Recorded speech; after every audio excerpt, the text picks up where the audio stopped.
તો hello guys, welcome back to મારા નવા વિડીયોમાં તમારું સ્વાગત છે. તો આજે આપણે આ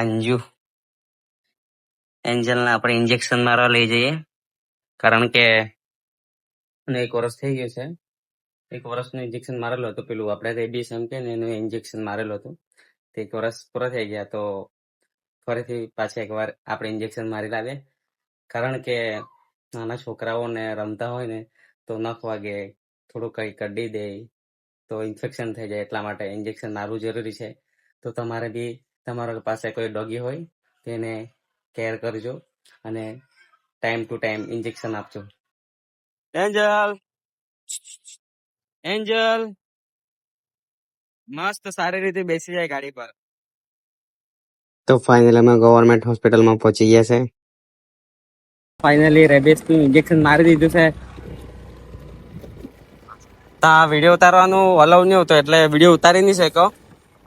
તો ફાઇનલી ગાઈસ મેં ઘરે આવી ગયો છું અને એને રેબીસનું ઇન્જેક્શન મરાવી દીધું છે.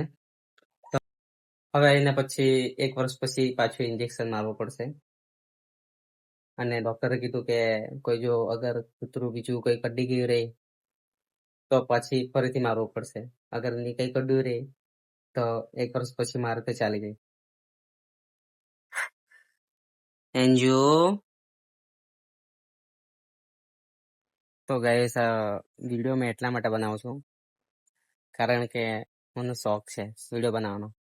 તમે એમ કરતા હશે કે બસ ખાલી ફાલતુ વિડીયો બનાવ્યા કરે, અહીંયા જાય ત્યાં જાય, આ કર્યું તે કર્યું. અરે ભાઈ, મને શોખ છે એટલા માટે વિડીયો મેં બનાવું છું, અને મને શોખ છે એટલા માટે મેં વિડીયો બનાવું છું ને ગાઈસ, જો તમે વિડીયો બનાવતા હોય તો તમારા જેટલા બી રિલેટિવ છે એને ની જ પસંદ આવશે. તમે કેટલું બી સારું વિડીયો બનાવશો પણ એને ની જ પસંદ આવશે. એ વિડીયો જોશે ખરો, લાઈક કમેન્ટ્સ નહીં કરશે. અગર બાર વાળાએ કોઈ વિડીયો જોયું, મતલબ કે મારા રિલેટિવ કોઈ પહેચાનમાં નથી, એને વિડીયો જોયો, એ પરફેક્ટ વિડીયો જોશે ને લાઈક બી કરશે. પણ જે આપણા રિલેટિવમાં વિડીયો કોઈ બી જોશે એ કોઈ દિવસ બી લાઈક નહીં કરે. ઉપરથી આપણી મજા લેશે, મજાક ઉડાવશે કે હું વિડીયો ઉતારે, તે વિડીયો ઉતારે, આ કર્યું તે કર્યું. અરે ભાઈ, મને શોખ છે એટલા માટે વિડીયો બનાવું છું મેં. ઠીક છે, તો ગાઈઝ વિડીયોને અહીંયા એન્ડ કરીએ. જો વિડીયો પસંદ આવ્યો રહે તો કમેન્ટ જરૂરથી કરજો, અને આવા જ વિડીયો જોવા માટે સબસ્ક્રાઇબ કરવાનું ભૂલશો નહીં.